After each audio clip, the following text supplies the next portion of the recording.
Retrouver tout de suite pour notre chronique du jour notre correspondante à Bruxelles. C'est vous, Alix Le Bourdon. Bonjour, Alix. Les Européens qui sont assez impatients, mais qui seront bientôt fixés, a priori, sur le vaccin. Visiblement, ils devraient s'accorder, c'est ce qu'a dit tout à l'heure Ursula von der Leyen, sur un lancement commun de la campagne vaccinale.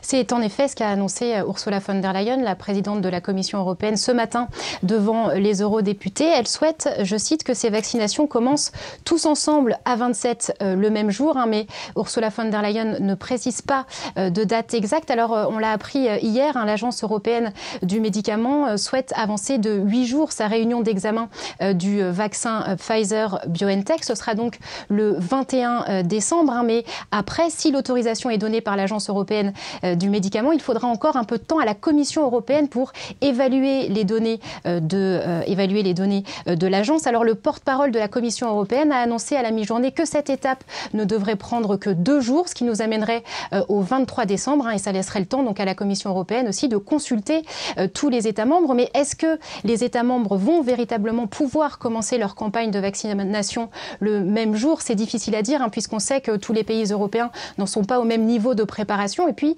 surtout que les stratégies vaccinales sont des prérogatives nationales, c'est propre à chaque État membre, mais en tout cas, dans cette volonté de commencer ces stratégies, ces campagnes de vaccination le même jour, la Commission européenne veut souligner l'unité européenne. On se souvient des débuts de cette crise sanitaire qui ont été assez chaotiques avec des décisions en ordre dispersé. Alors la Commission européenne veut éviter évidemment que ça se reproduise pour ce qui est de la vaccination.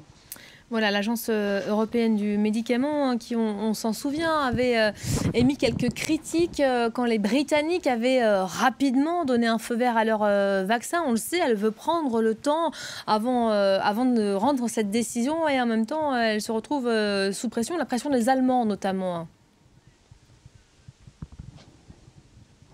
En effet, tous les États membres ne sont pas sur la même longueur d'onde en ce qui concerne le vaccin.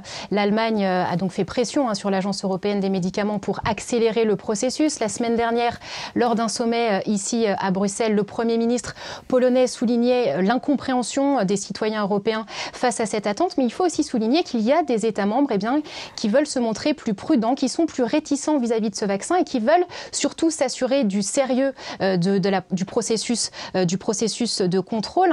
D'ailleurs, vous le savez, la pression de l'Allemagne a fait que l'Agence européenne des médicaments a avancé cette réunion d'examen du vaccin Pfizer-BioNTech. Mais il faut souligner que la procédure est déjà une procédure accélérée. D'habitude, l'agence étudie le vaccin lorsque son dossier est finalisé.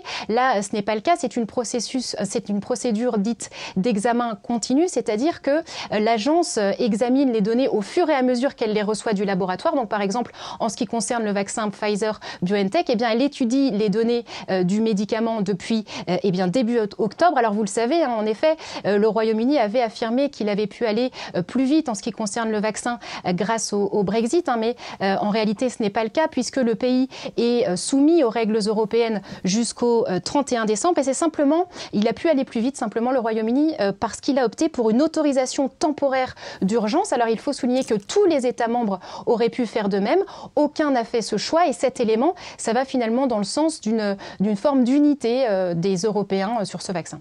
Merci beaucoup.